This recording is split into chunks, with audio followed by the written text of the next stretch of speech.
Hello friends, welcome to static and dynamic knowledge. आज है 21 अक्टूबर और आज मैं आपके लिए लेकर आई हूँ कुछ करंट अफेयर्स के बहुत ही सिलेक्टेड क्वेश्चंस जो आपके लिए बहुत ही बेनिफिशियल होने वाले हैं एग्जाम के पॉइंट ऑफ व्यू से, चाहे आप इंडिया में किसी भी एग्जाम की प्रिपरेशन कर रहे हो। आज हम डिस्कस करेंगे कुछ स्पेशल डेज के बारे में जो सेलिब्रेट किए गए हैं और कुछ डिस्कस करेंगे कि हम अपने न्यायाधीशों की जो नियुक्ति की को अधिसूचित किया गया है केंद्र सरकार के द्वारा, उन न्यायाधीशों के बारे में बात करेंगे। और जैसे भारतीय मौसम विभाग ने मुंबई को अलर्ट किया है साइक्लोन के लिए, उसके बारे में बात करेंगे और भी बहुत ही इम्पॉर्टेंट टॉपिक पर डिस्कस करेंगे। तो चलिए आज स्टार्ट करते हैं। हमारा फर्स्ट क्वेश्चन है, विश्व सांख्यिकी दिवस पूरे विश्व में कब मनाया गया? 19 अक्टूबर को मनाया गया, या 20 अक्टूबर, 14 अक्टूबर या 18 अक्टूबर? तो इसका राइट आंसर है फ्रेंड्स 20 अक्टूबर को विश्व सांख्यिकी दिवस पूरे विश्व में मनाया गया। अब देखते हैं भारत का कब मनाया जाता है। भारत का राष्ट्रीय सांख्यिकी दिवस 29 जून को मनाया जाता है, और विश्व का जो सांख्यिकी दिवस है ना, वो हर 5 साल के बाद मनाया जाता है 20 अक्टूबर को। इसकी शुरुआत पहली बार ये कब मनाया गया था? तो 20 अक्टूबर 2010 को मनाया गया था, और इस बार की इसकी थीम थी सतत विकास लक्ष्यों की निगरानी के लिए राज्य सांकेतिक ढांचे को राष्ट्रीय सांकेतिक ढांचे के साथ संरेखित करना। मीन्स जो लगातार विकास के लक्ष्य हैं उनको निगरानी की, उनकी सेफ्टी के लिए जो राज्य स्तर के ढांचे हैं उनको राष्ट्रीय स्तर के ढांचों के साथ संरेखित करना ही इस साल की थीम थी। देखते हैं क्या इसकी हिस्ट्री है। संयुक्त राष्ट्र संघ की आयोग ने साल 2010 में 20 अक्टूबर को विश्व सांख्यिकी दिवस के रूप में मनाने का प्रस्ताव रखा था। महासभा ने जिसे 3 जून 2010 में अपनाया था 64/267 के तहत, जिसमें आधिकारिक तौर पर क्या हुआ था, 20 अक्टूबर 2010 को आधिकारिक जो आंकड़े थे, आंकड़ों की उपलब्धियों का जश्न मनाने के तहत पहली बार विश्व सांख्यिकी दिवस के रूप में इसे मनाया गया या नामित किया गया या कहा गया। फिर दूसरा जो था 2015 में 96/282 के साथ महासभा ने 20 अक्टूबर 2015 को बेहतर डेटा बेहतर जीवन के तहत दूसरे विश्व सांख्यिकी दिवस के रूप में मनाया। साथ साथ 20 अक्टूबर को हर साल 5 वर्ष में ये दिवस मनाने का फैसला भी किया गया। दूसरे में ये तय हुआ था कि मतलब हर 5 साल के बाद विश्व स्टैटिक डे मनाया जाएगा। नेक्स्ट क्वेश्चन, व्यापार विकास पर संयुक्त राष्ट्र सम्मेलन यानी अंकटाड ने स्थिरता रिपोर्टिंग में योगदान के लिए 8वें विश्व निवेश मंच के दौरान किसे सम्मानित किया है? तो टाटा को किया है, ICAI को, IDBI को, या इनमें से कोई नहीं? तो फ्रेंड्स इसका राइट आंसर है ICAI को अंकटाड ने स्थिरता रिपोर्टिंग में योगदान के लिए सम्मानित किया है। ICAI की स्थिरता पहल को दुनिया भर में 70 पहलों में उच्चतम स्कोर प्राप्त हुआ है। दुनिया भर के अलग अलग देशों से लोग आए, उन्होंने बहुत सारी पहल की।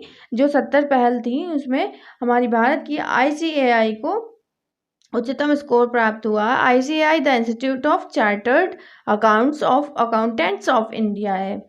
उसको सस्टेनेबिलिटी रिपोर्टिंग स्टैंडर्ड्स बोर्ड के माध्यम से उनके काम के लिए मान्यता दी गई थी। व्यापार और विकास पर संयुक्त राष्ट्र सम्मेलन यानी अंकटाड ने ICAI को उनके उत्कृष्ट योगदान के लिए ISAR सम्मान जो होता है वो 2023 का सम्मान उसे दिया गया है, सम्मानित यानी किया गया। अंकटाड ने 17 अक्टूबर को 2023 को अबू धाबी में हुए थे ये 8वें विशेष निवेश मंच के दौरान विजेताओं की घोषणा की थी। हमारे भारत के जो ICAI के अध्यक्ष हैं वो हैं अनिकेत सुनील तलाटी जी हैं। नेक्स्ट क्वेश्चन है, हाल ही में केंद्र सरकार ने 8 उच्च न्यायालयों में कितने न्यायाधीशों की नियुक्तियों को अधिसूचित किया है? तो 18 न्यायाधीशों की, या 17 न्यायाधीश की, या 10 न्यायाधीश, या 15 न्यायाधीश? तो इसका राइट आंसर है हाल ही में 17 न्यायाधीशों की नियुक्तियों को अधिसूचित किया है 8 उच्च न्यायालय में केंद्र सरकार ने। तो 4 जो हैं अधिवक्ताओं को आंध्र प्रदेश के उच्च न्यायालय में, 3 न्यायिक अधिकारियों को मुंबई उच्च न्यायालय में, 3 और न्यायिक अधिकारियों को केरल उच्च न्यायालय में, 2 और अन्य अधिकारियों को दिल्ली उच्च न्यायालय में नियुक्त किया गया है। छत्तीसगढ़ और कर्नाटक उच्च न्यायालय में एक एक वकील को अतिरिक्त न्यायाधीश के रूप में बनाया गया है। एक एक न्यायिक अधिकारी को गुजरात और त्रिपुरा के उच्च न्यायालय में नियुक्त किया गया। एक और अन्य अधिकारी को त्रिपुरा उच्च न्यायालय का अतिरिक्त न्यायाधीश बनाया गया। तो टोटल 17 न्यायाधीशों की नियुक्ति को अधिसूचित किया है केंद्र सरकार ने। नेक्स्ट क्वेश्चन, अंतर्राष्ट्रीय शेफ दिवस कब सेलिब्रेट किया जाता है? 19 अक्टूबर, 28 अक्टूबर, 20 अक्टूबर या 18 अक्टूबर? तो इसका राइट आंसर है 20 अक्टूबर को अंतर्राष्ट्रीय शेफ दिवस सेलिब्रेट किया जाता है। अंतर्राष्ट्रीय शेफ दिवस की जो इस साल की थीम थी वो थी ग्रोइंग ग्रेट शेफ्स थी, और ये थीम की घोषणा किसके द्वारा की गई थी? नेस्ले प्रोफेशनल और वर्ल्ड शेफ्स की ओर से ये थीम की घोषणा की गई थी। ये थीम जो थी दिवंगत शेफ डॉक्टर बिल गैलाघेर को सम्मान देने के लिए दी गई है। इसका इतिहास यानी ये कब से शुरू हुआ, कब से मनाया गया? तो साल 2004 में मशहूर शेफ जो थे और world association of chef society के जो पूर्व अध्यक्ष थे डॉक्टर बिल गैलाघेर ने इंटरनेशनल शेफ डे मनाने की शुरुआत की थी 2004 से। नेक्स्ट क्वेश्चन है 2023 का कैम्ब्रियन गश्ती सैन्य अभ्यास कहाँ आयोजित किया गया? यूएसए में किया गया है, यूके में, इटली या फ्रांस में? तो 2023 का कैम्ब्रियन गश्ती सैन्य अभ्यास यूके में दोस्तों शुरू किया गया। इसका राइट आंसर है यूके। भारतीय सेना की 3/5 गोरखा राइफल्स ने ब्रिटेन के वेल्स में आयोजित जो की गई है 2023 की कैम्ब्रियन गश्ती प्रतियोगिता, जिसे मिलिट्री पेट्रोलिंग का ओलंपिक भी कहा गया, इसमें भारत ने स्वर्ण पदक जीता है। भारतीय सेना की टीम ने कुल 111 टीमों के खिलाफ ये कंपटीशन जीता है, यानी प्रतिस्पर्धा की है, जिसमें दुनिया भर से बहुत सारे विशेष बल, सम्मानित रेजिमेंट और उनके प्रतिनिधित्व करने वाली 38 अंतर्राष्ट्रीय टीमें भी सम्मिलित हुई थी। और 2021 में यूके में यही इवेंट आयोजित हुआ था, इसमें भी भारतीय सेना ने स्वर्ण पदक हासिल किया था। यूके सेना द्वारा आयोजित कैम्ब्रियन गश्ती प्रतियोगिता प्रतिभागियों को वेल्स, यूके के ऊबड़ खाबड़ इलाकों में 60 किलोमीटर का कठिन रास्ता तय करने की चुनौती देती है। इस मार्ग में परेशानी भरे पहाड़, दलदली भूमि, बहुत सारी मुश्किलें आई थी। ये मार्ग ऐसा इन लोग को दिया गया था इस गश्ती के दौरान 60 किलोमीटर का रास्ता तय करने के लिए, जिसमें बहुत परेशानियां आई थी। फिर भी हमारे भारत की सेना ने ये इसमें स्वर्ण पदक हासिल किया है। नेक्स्ट क्वेश्चन है प्यूमा इंडिया ने किस भारतीय तेज गेंदबाज को अपने ब्रांड एम्बेसडर की सूची में शामिल किया है? तो वो है मोहम्मद शमी, मलिंगा, उमरान मलिक या युवा? तो इसका राइट आंसर है मोहम्मद शमी। प्यूमा इंडिया ने मोहम्मद शमी को अपनी ब्रांड एम्बेसडर की सूची में शामिल किया है। प्यूमा इंडिया ने भारतीय तेज गेंदबाज मोहम्मद शमी को शामिल करके अपनी लिस्ट को और बढ़ाया है। इनकी स्पोर्ट्स की जो ब्रांड है वो ब्रांड एम्बेसडर की एक स्टार स्टडेड रोस्टर है, जिसमें Virat Kohli, champion sprinter Usain Bolt हैं, फुटबॉल स्टार नोमान जूनियर और सुनील छेत्री, मशहूर मुक्केबाज एमसी मैरी कॉम, क्रिकेटर हरमनप्रीत कौर और हरलीन देओल और पैराशूटर अवनी लेखरा भी शामिल हैं इनकी लिस्ट में। नेक्स्ट क्वेश्चन, टाटा मोटर्स ने किस कंपनी के साथ 27% हिस्सेदारी करेगी या की है? तो इसके ऑप्शंस देख लेते हैं। Hyundai, Freight Tiger, Reliance Foundation या इनमें से कोई नहीं? तो इसका राइट आंसर है फ्राइट टाइगर। टाटा मोटर्स ने फ्राइट टाइगर के साथ 27% की हिस्सेदारी का ऐलान किया है, यानी बताया है। टाटा मोटर्स ने हाल ही में कहा कि वो 1.5 करोड़ रुपए में 26.79% हिस्सेदारी खरीदेगी। टाटा मोटर्स ने ये हिस्सेदारी खरीदने के लिए सिक्योरिटीज सब्सक्रिप्शन एग्रीमेंट यानी SSA और एक शेयर होल्डर एग्रीमेंट यानी SHA किया है। SSA में ये प्रावधान बताया गया या शामिल किया गया है कि टाटा मोटर्स है वो अगले 2 साल में मौजूदा बाजार मूल्य पर अन्य और 100 करोड़ रुपए का निवेश भी कर सकेगी। नेक्स्ट क्वेश्चन है, भारत के किस राज्य में AI संचालित हाथी सुरक्षा प्रणाली का उद्देश्य हाथियों को ट्रेन की टक्कर से बचाने के लिए डिजाइन किया गया है? तो वो राज्य कौन सा है?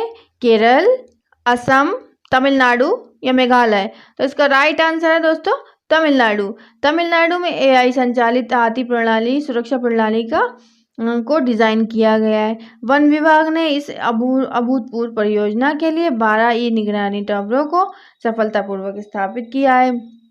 जो सिंगल लाइन रेलवे की ए और बी लाइनों के बीच विभाजित है। ये टावर 12E निगरानी टावर 2008 और 2022 के बीच जो है कोयम्बटूर और पलक्कड़ को जोड़ने वाली रेलवे लाइनों पर 6 ट्रेनों में की टक्करों में कुल 11 हाथियों की जान चली गई थी। इसलिए तमिलनाडु राज्य ने ये सुरक्षा प्रणाली को डिजाइन किया गया है। तमिलनाडु का बात आई तमिलनाडु की, तो देखते हैं तमिलनाडु की कुछ शॉर्ट हिस्ट्री या जीके। तमिलनाडु का गठन 26 जनवरी 1950 को हुआ था। तमिलनाडु की राजधानी जो कि सभी जानते हैं चेन्नई है। तमिलनाडु के मुख्यमंत्री इस टाइम जो प्रेजेंट है वो M.K. स्टालिन है। तमिलनाडु के राज्यपाल R.N. रवि जी हैं। नेक्स्ट क्वेश्चन है हमारा, भारत फ्रांस सैन्य उप समिति MSC की 21वीं बैठक 16 से 17 अक्टूबर 2023 को वायुसेना स्टेशन में किस शहर में आयोजित की गई है? चंडीगढ़, मुंबई में, नई दिल्ली में या श्रीनगर में? तो इसका राइट आंसर है नई दिल्ली में ये बैठक आयोजित की गई थी। 16 से 17 अक्टूबर तक ये बैठक चली थी भारत और फ्रांस के बीच। नेक्स्ट क्वेश्चन, महात्मा गांधी की प्रतिमा का अनावरण कहाँ किया गया है? तो कहाँ किया गया है? स्विट्जरलैंड में, स्वीडन में, वियतनाम में या इनमें से कोई नहीं? तो दोस्तों इसका राइट आंसर है वियतनाम में महात्मा गांधी की मूर्ति का अनावरण किया गया है। और विदेश मंत्री किसके द्वारा किया गया? विदेश मंत्री S जयशंकर ने वियतनाम की आधिकारिक यात्रा के दौरान ची मिन्ह सिटी में महात्मा गांधी की एक प्रतिमा का अनावरण किया है। और इनकी प्रतिमा के अनावरण के साथ साथ या इसके अलावा जयशंकर ने बाक निन्य प्रांत में रविंद्रनाथ टैगोर की प्रतिमा का अनावरण किया था अभी हाल ही में। नेक्स्ट क्वेश्चन, IMD ने किस शहर को चक्रवात तेज के लिए या कहाँ अलर्ट जारी किया है? तो इसके ऑप्शंस देख लेते हैं, कर्नाटक, उड़ीसा, केरल या मुंबई? तो इसका राइट आंसर है मुंबई। IMD ने यानी भारतीय मौसम विभाग ने मुंबई को चक्रवात तेज के लिए अलर्ट जारी किया है। अरब सागर में बनने वाले संभावित चक्रवाती तूफान को लेकर चेतावनी दी है। और इस आसन मौसम घटना को चक्रवात तेज का नाम दिया गया है, जिसका मुंबई, पुणे और महाराष्ट्र के अन्य क्षेत्रों और कोकण क्षेत्र पर असर पड़ने की संभावना है। साइक्लोन बन रहे हैं अरब सागर में। नेक्स्ट क्वेश्चन, विश्व ऑस्टियोपोरोसिस दिवस कब मनाया जाता है? तो 19 अक्टूबर, 20 अक्टूबर, 18 अक्टूबर या इनमें से कोई नहीं? तो दोस्तों इसका राइट आंसर है 20 अक्टूबर। विश्व ऑस्टियोपोरोसिस दिवस 20 अक्टूबर को मनाया जाता है। इसकी जो थीम थी वो है हड्डियों के स्वास्थ्य के लिए कदम बढ़ाएं, बेहतर हड्डियों का निर्माण करें। इस साल की यह थीम थी। 90 से ज़्यादा देशों में विश्व ऑस्टियोपोरोसिस डे मनाया जाता है। साल 1996 से इसकी शुरुआत हुई थी। 20 अक्टूबर को साल 1996 में जो 20 अक्टूबर था उसको पहली बार विश्व ऑस्टियोपोरोसिस दिवस मनाया गया था, जिसकी शुरुआत यूनाइटेड किंगडम के नेशनल ऑस्टियोपोरोसिस सोसाइटी ने की थी यूरोपीय आयोग के साथ मिलकर। इसके बाद 1997 में इस दिन अंतर्राष्ट्रीय ऑस्टियोपोरोसिस दिवस मना लिया गया था। तो ये थे हमारे आज के कुछ इम्पॉर्टेंट क्वेश्चंस। तो उम्मीद करती हूँ आपको ये वीडियो पसंद आई होगी। अगर पसंद आए तो भाई लाइक और सब्सक्राइब करना ना भूलें प्लीज़। Thank you.